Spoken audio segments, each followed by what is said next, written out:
Did I really have my mic off that whole time? Oh boy. Good thing you're the only one here, Jonathan.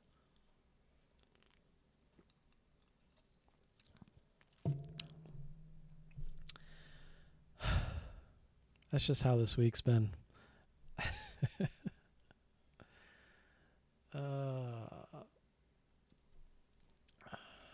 I even thought I'd check that beforehand. I guess not.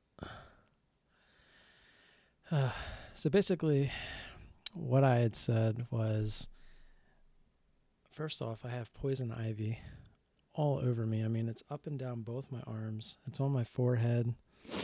It's under my eye. It's on my cheek. It's on like my stomach area.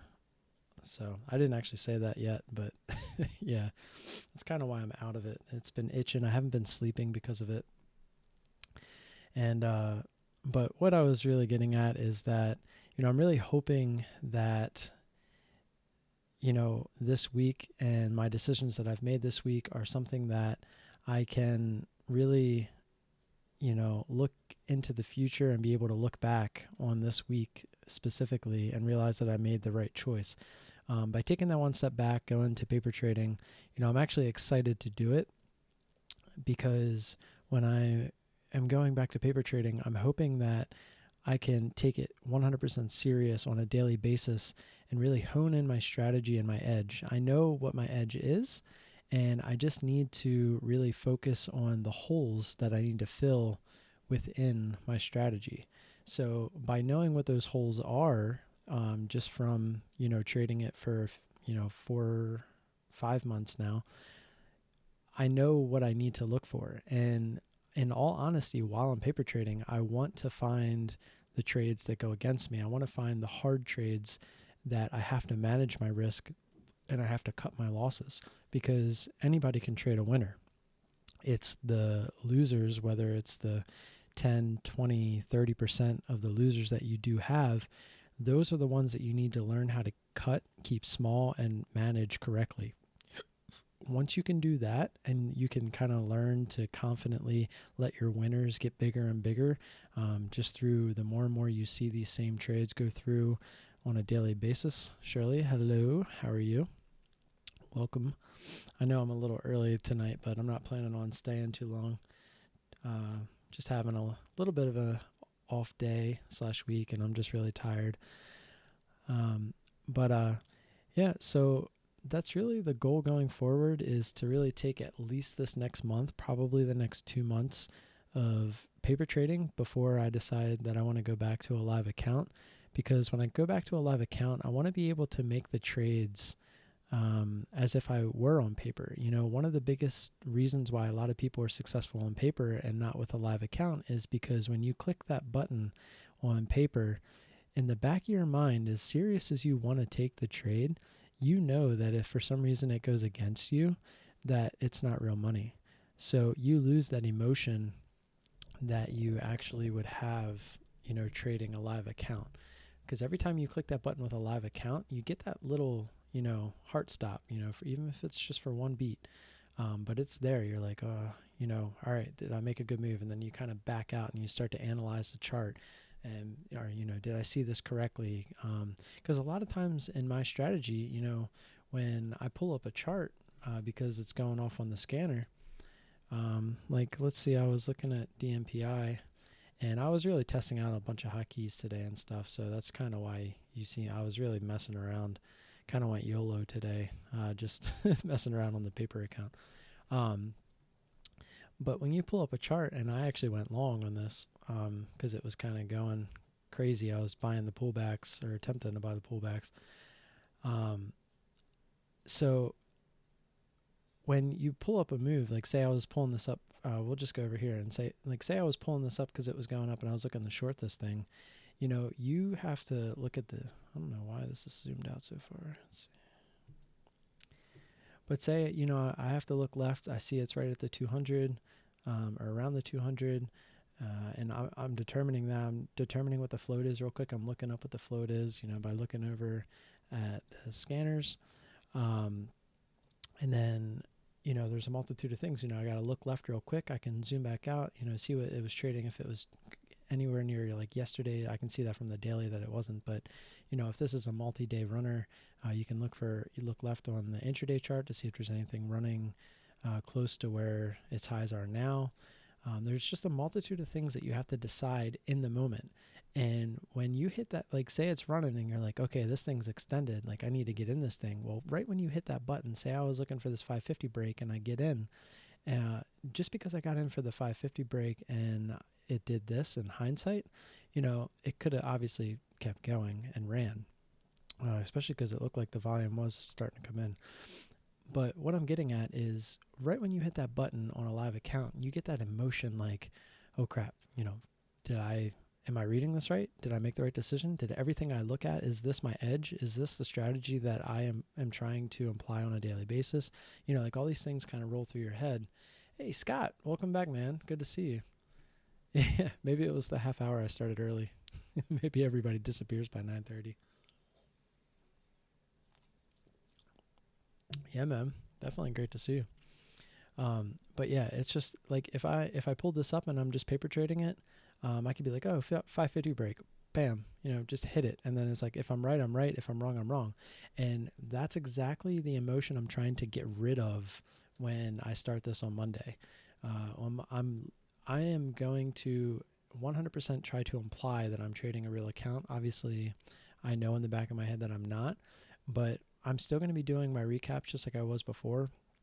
And I'm going to do my best I'm going to be trading the same exact things. You're not going to see me doing this. I was testing out hotkeys because I was thinking about changing some around and whatnot.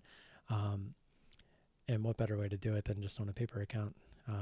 I was actually messing around trying to buy like pullbacks, thinking this thing was going to go crazy because it was midday. It was the stock that was moving low float. I just jumped on it, just messing around.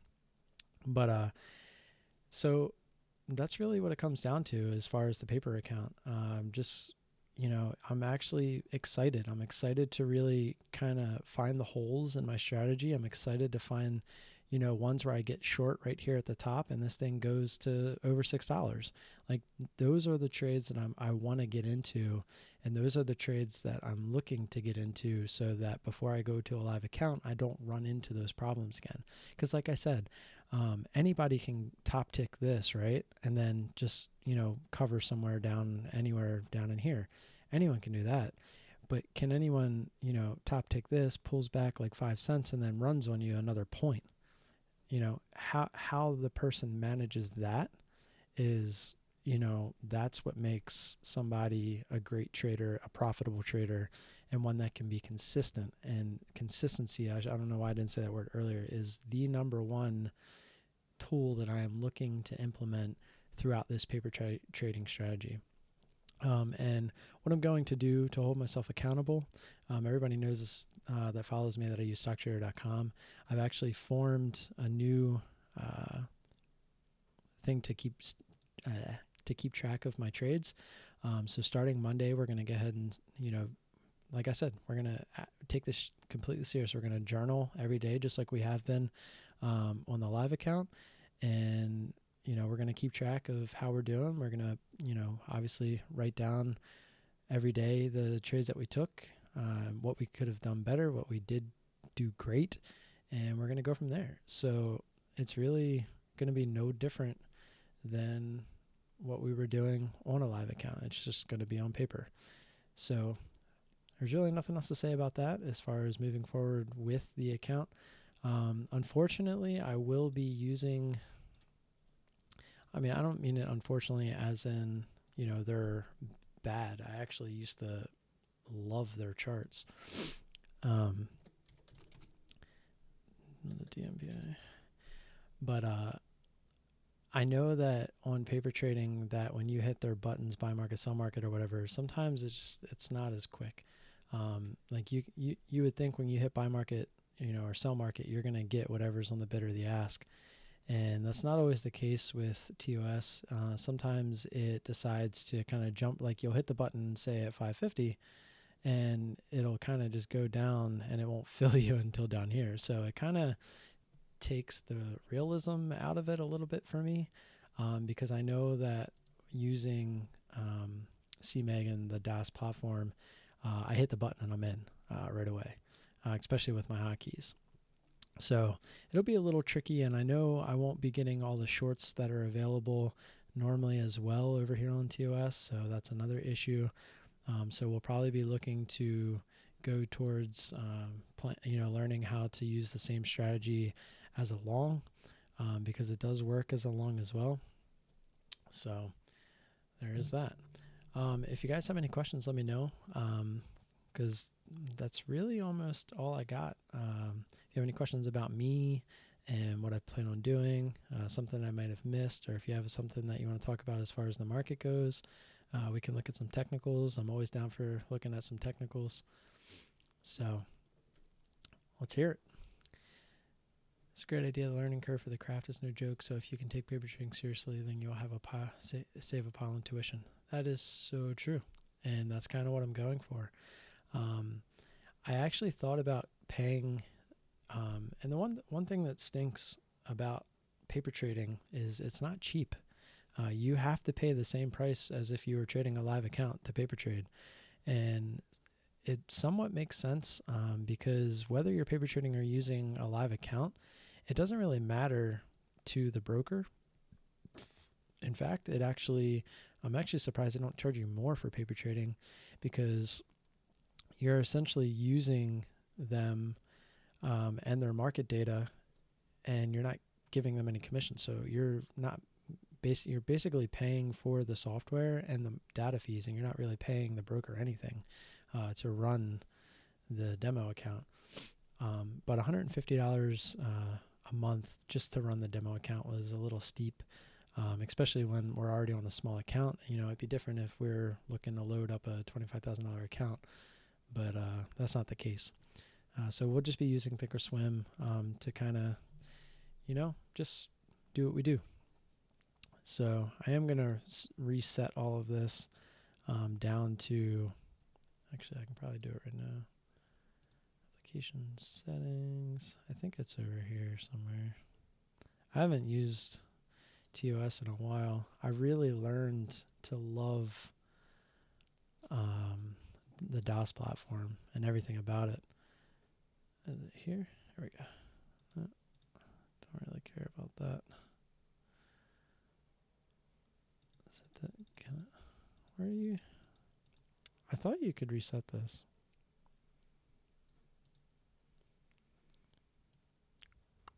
That was actually one thing I didn't like about the demo account on CMEG, is every day it restarted you at $25,000. So to me, it wasn't very realistic. I think I did make a real trade this morning. Not real as far as my real account, but as far as the strategy, on MPTN. This just kind of ran at the bell a little bit. It was on lighter volume, but I actually hit the button right at 4. But I hit the load 1/3 buying power on bid, and then when I went like this. I changed it to, I think I took 300 shares, or I take 200. Yeah, I took 300. I hit the short button, but it was on where you have to hit enter, because I had hit load. So when I hit it, it didn't go through. And then by the time I cleared it and did it again, what the fill did I get? 397. So I lost an extra 3 cents there. She came down to VWAP, and it kind of felt like she stalled there, especially with no volume. So I just got out there. I think that was like a 10-cent winner. And I did trade, I think it was AG was the other one. This one kind of felt like, there was no reason for it to kind of pop out the way that it did. I actually got into this one a little bit early. There was a little bit more volume here. She was also right at the 200 day. So that's why I jumped in. She kind of rejected 6, and we just ended up getting out down here. We saw it under VWAP. We were trying to see if it would hold under VWAP. She actually came up, tested VWAP, came back down, and then started coming back up, and that's why we got out. And then I think TiVo was another one. This thing kind of popped up, so we got short. She tried this area a few times, couldn't get through. She popped up and faked out, so that's why we were watching it. So we got in, and this was, we thought we were going to get a little bit quicker move down here towards 710, but she just slowly kind of came down. She eventually got there, but if we draw our line, we were looking for this area like right there.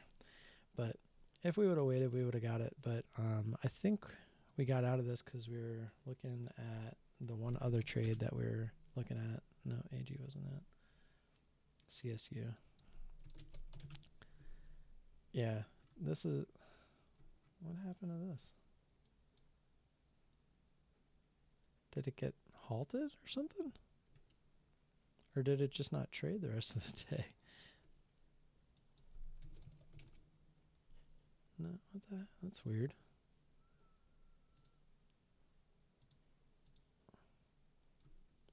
It like stopped keeping the data for it. I wonder if it's because I'm not connected to the server or something.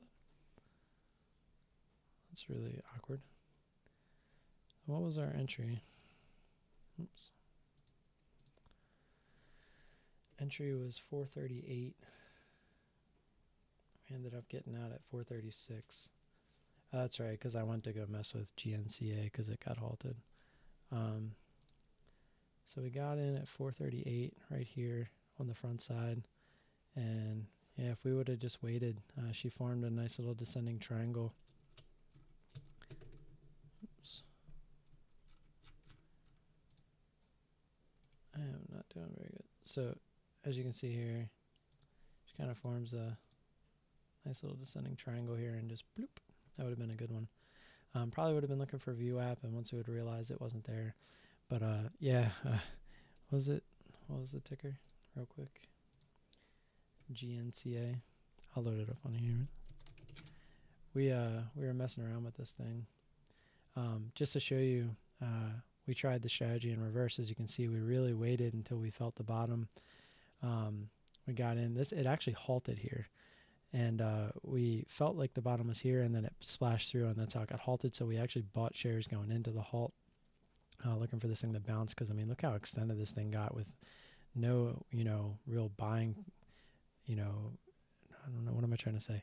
All the selling pressure was probably exhausted at this point. So we were, looking for this bounce out of the halt. And sure enough, we got it. And then we tried to buy this dip again. She came up and kind of failed over VWAP. So we were kind of looking at right here. It felt like she was stalling at VWAP. We were trying to buy the VWAP support, but she literally fell right through, which is the big intense moves is what you're looking for, because that's usually when you kind of get that rubber band effect back up. So we had tried to add at the bottom there, but it didn't get it to us because we saw this forming here, and so obviously we were trying to get as close to that as possible. And when she came back down and tested this again, this is, we were obviously going to stop out if she got below this, but she didn't. And once we realized we were kind of ascending here, we actually bought more shares because we saw this move kind of coming. And we got out pretty much, I think we got out half of our position, then half of the half, and then the rest of it. We were looking for this thing to really kind of make a move and curl up, which she started to, but it just didn't feel like she really wanted to get over VWAP. And of course, right when we got out, she decided to go over. But yeah, this one was kind of crazy. That was why we got out of the other one earlier, or on CSU. We got out of that a little bit early. CZZ. I can't see CZZ. I'm wondering if because today was my last day, I did get a log out thing from CMEG earlier. So I'm wondering if that's why I can't see anything, because they stopped giving me the data access. 1264. So you're in with a stop loss 38 cents, so 1226. Let's see, 1226. That's pretty close to that low support. This is just intraday. I'll have to zoom out. Let's see. 1226. Gotta start getting used to all these lines again. Price target at 1344.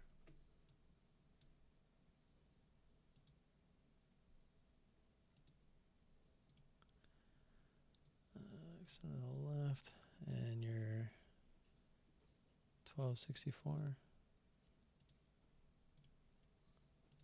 right, let's go to the daily real quick. See what we're looking at. So nothing past this point. So yeah, it's got some resistance kind of through support here a little bit. Definitely have some resistance before you get to your price target up here. I'd almost say moving this down to like here would probably be best. I mean, I guess somewhere in that general area. It's kind of a tough one. I mean, if anything, I feel like somewhere like in here, like around that, probably using the whole dollar would be the best.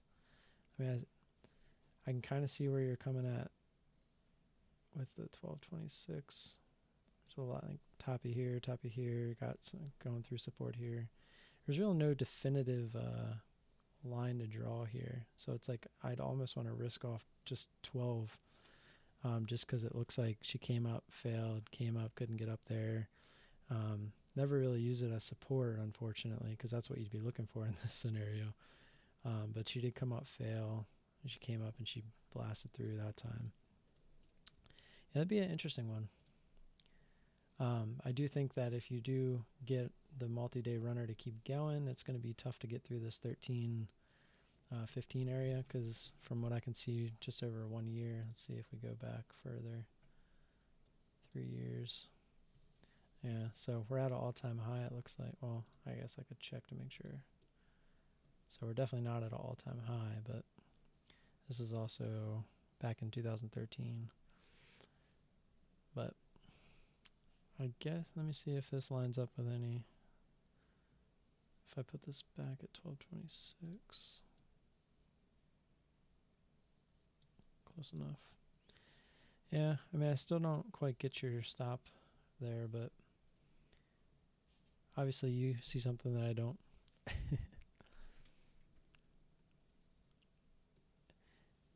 Yeah, frickin' Bitcoin, man. That thing's going nuts. What's it at now? I've been checking it. Last time I checked it was right near 9,000.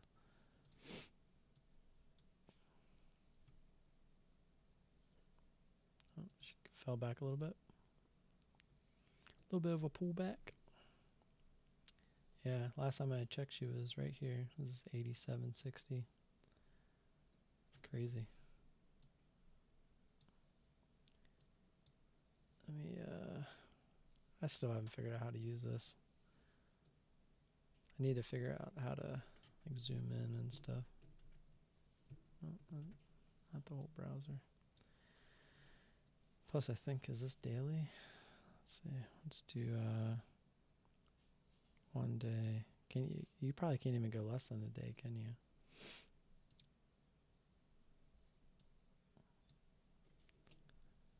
Figure that out later.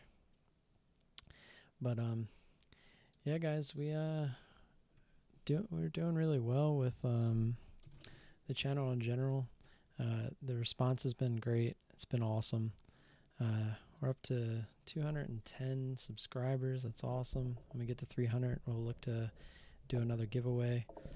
I just did a CMEG video, a review video that seems to be doing well. Getting a lot of interaction on it, which is always good. That's what I look for.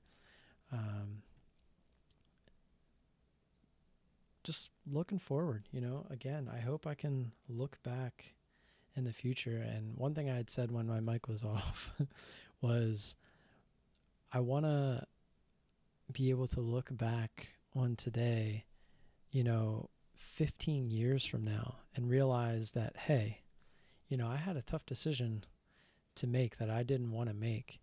And I decided to make it anyway, for what I believe are all the right reasons. And so when that day comes,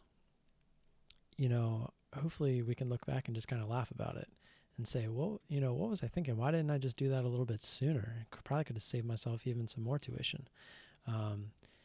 Because at the point I was at, I would literally, I'll show you exactly what was happening. I would pull up a chart and let's pull up one that actually was worth looking at. let's just say GNCA. So I would pull this up and say I did have shorts available for this. I would hit this load 1/3 buying power in the bid. And in this case, it would have been good. Taking 200 shares would have been perfectly awesome. So if I had shorts on something like this, but it was low float, so I probably might have steered clear of it anyway. Probably not, though. I feel like this one wasn't like necessarily moving too crazy. I mean, it did. Never mind. I mean, it did pretty much go up 100%, like it was nothing. But what I'm getting at is on some of these stocks, like let me find one that was actually. I mean, this is a good example. It's a little higher, but say I wanted to get in WSM here, and I hit this button. It says 18 shares. Now let's just put that in perspective. I could, I can't even raise it to 20 because it's a higher price stock, but we'll just say 20 for instance. If I got in, and I top tick this thing at 58.46, I would need this thing to go down to 57.46 just to make $20 on 20 shares. So that would that's all the way down here, 57.46. So I would have had to wait all the way, like I would have basically had to catch the whole move if I top ticked it to make $20. And you can't do that. Like you just can't do it. And, say I built a position, say I used all 60 shares. Well, I would still need a full point from whatever my average ended up being. So my average probably would have ended up being somewhere like in here. So say it was, we'll just say 58 somehow. Say we somehow got an average of 58, which probably isn't going to happen. But we would need that thing to get down to 57 all the way down here just to get, $60 out of it. Which, some people are like, oh, well, that's what you got to do, with a smaller account, blah, blah, blah. And it's like, well, that's not for me because, that's not the kind of trades I want to take. And it's the same thing with, I know TVIX, I think, is in that range. Yeah, they had to have like disconnected me or something. Here we go. Okay, perfect example. So say we even top tick this at 1995, and we hit our buttons at 55 shares. So if say we top ticked it and we didn't build a position, so all we have is 50. We'll just say 50 shares. Say we got it 1995. She only comes down to 1937. So if we caught this full move, that's 67 cents on 50 shares. I mean, do the math. It's not a lot. You're talking every 10 cents you're getting $5, so that's $30, and then after commissions you're talking $20-some. And sure, if you catch, that's a pretty big move, 60-some cents. You'd have to do that over and over again just to make $24, and it's just not feasible. Like you're in the long run, it's not going to work because when you do all right, now just say we started down here. It pulls back, goes against us, and we add, right? So we're adding 50 shares for $3 a pop. So now we're getting in and out. Now say we end up managing this trade and we only end up making like $10 on it, but we had to take 4 tickets to do it. Well, that's $12. So now we ended up losing $2 because our share size is just so small because, the equity's not there. So all these things started playing into my head, and I wasn't taking trades that I would normally take. Like there was one, let me pull it up.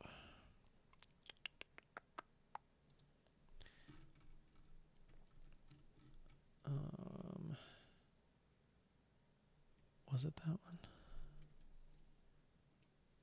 I think it was WSF. No, it wasn't WSM. Was it MPTN? Yeah, it was definitely NPTN. So I literally had this up and I was looking for it on the 4 break. This came right off the scanner, and she popped up over 4, and I actually tried to take this trade for real, like I had said earlier. But I guess because it's under $4, it's only 1-to-1, and I had 300 shares loaded, and I couldn't even afford that. I can't afford, what is it? 300 times, what was my entry? We'll just say $4. So $1,200, and I only have 900 in the account. So I couldn't even afford an entry position on a $4 stock, because it's 1-to-1 on CMEG when it's under $4. I don't know if it's $4 or $5. I want to say it's $4. But so I immediately went, to the paper account because I wanted to trade it, and I hit the button, and that was what happened after that. But that's the kind of stuff that I'm running into with, the lower equity account, and I can't have that. So I need to get away from that. I need to get to the point where if I want to be able to take 300 shares on something under $4, let's just pull that back up real quick. So 300 times 4, 1,200 times that by 3. My strategy, calls for at least $3,600 in equity in my account. So my ideal starting if you are going to use a small account, is at least $5,000. $5,000 should give you enough equity and enough margin to really kind of trade your strategy on pretty much any stock up to, the range that I'm comfortable trading, which is somewhere in like the $60, $70 range. So, because up there I'm only trading 50 or 100 shares because the moves are a little different. Like I was showing you earlier with AAW or AS. Now why is it gone? I just had it up, didn't I? Did I type it in wrong? Oh, WSM. I was close. So, WSM, something like this. Let's see. 57 times 50. That's not right. 50. Oh, I was like, I did plus 57 times 50. So that would be 2850. But we're on margin at this point, 4-to-1. Or actually, with $5,000, we'd have 6-to-1. So times that by 3, you're at 8550. So not a problem at all. Even if on something, and that's the other thing too, is this one had a lot of range. So we definitely would have been taking 50 shares. But some of these stocks that are up there in price, I'd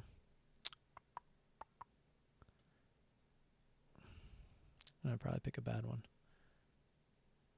Well, this one isn't too bad, but like look at this one throughout the day. Nope. We'll go back to yesterday.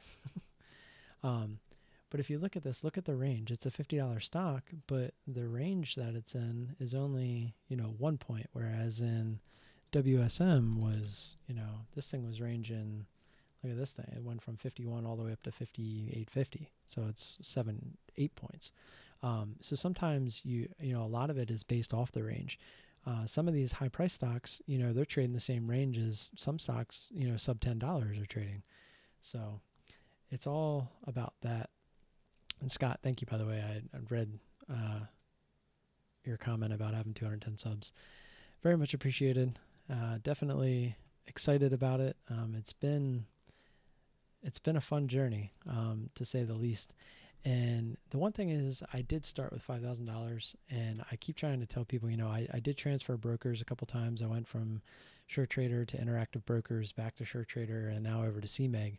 And all but one time, when I went from Interactive Brokers back to SureTrader, I actually kept the money out that I had made.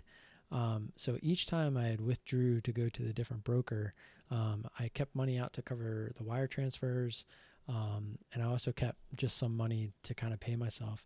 And when I came into CMEG, I actually only started with $2,000. Which I actually think was like 1980 or something like that. So since I've been with CMEG, I didn't lose, I didn't like blow a $5,000 account.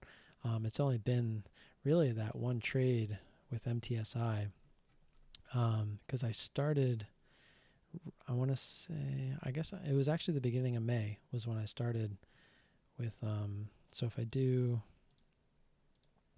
just this month, it's last month. Let's do custom 05, 01, 2019.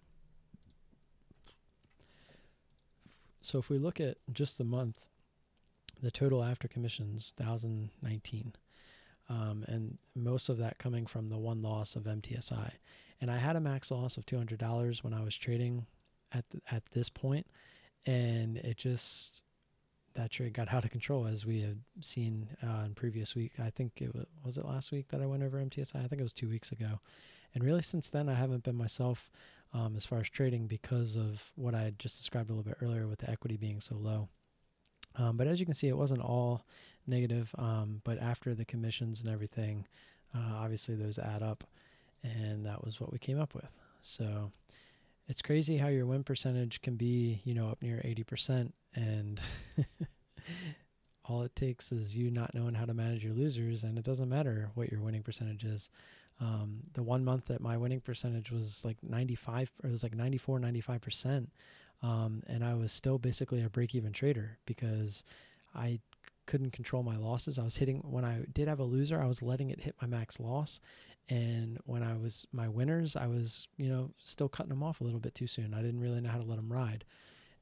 But we're slowly learning how to let our winners ride, and we're also learning how to manage risk and cut our losers. So if we can bring those two things together and, swap those, like let them, so like right now we got, losers, can't cut our losers, we're letting them run too far. Winners, we're cutting them too quick. If we can kind of bring those closer together and then eventually get them to go like this, imagine when we're cutting them losers perfectly every time, and imagine when we're letting those winners just get max value. Like that's where we need to end up. And, we started way out here and now we're here, but we're still not even like together. Like we're not even to that break even point yet. I don't feel like I'm a break even trader just yet. And it's obviously showing, I'm pretty good at picking entries and picking winners in general, but it's when I do pick the losers, not knowing how to manage them is what's killing me. And so that's why I'm excited to not just throw more money into an account and try to learn, through tuition that way. I'm going to attempt to take paper trading as seriously as possible to find these holes and really, like I said, fill those holes and hone in the strategy and really kind of figure out how to make that diagram go like this. So that is the goal moving forward. But with that said, guys, I'm just going to leave it at that. Seems like a little bit less of a show up tonight. Appreciate everybody that did come out. Scott, Shirley, Jonathan. Jonathan is actually streaming tomorrow night on Your Crypto Daily, so give him a check him out tomorrow. It's at 7 Eastern. And I'll talk to you guys on Monday. Have a good weekend. I look forward to this journey, and nothing's changed, guys. We're trucking forward. This is all just part of the process, and we're going to figure it out. This is what we want to do. This is the first time in my life, even down here where I don't necessarily feel like I'm at like rock bottom, but it sure feels like it's pretty close. Having to make this decision to trade paper, it's like, who wants to trade paper? But, sometimes you just have to realize that you're not ready. And the fact that you can step back and hopefully say that to yourself, like, hey man, you're not ready. Like Scott said, it's cheaper tuition if you can take paper trading seriously. Like, take that free tuition. No one's going to say no to a scholarship. So hopefully that's kind of what this is. And that's how we're going to take it. And we're going to do our best to move forward. So, and I don't have anything else to leave you guys with, except I'll see you guys on Monday. Let me get this ready to do my little weirdo thing that I do. And now it's even more weird because I've made it so weird. Scott, you take it easy too. And now I'm doing it with the wrong hand. How about this hand? Now I'm not even going to do it. How about I just don't do it? No? Okay, I won't do it. No, I'm just lying.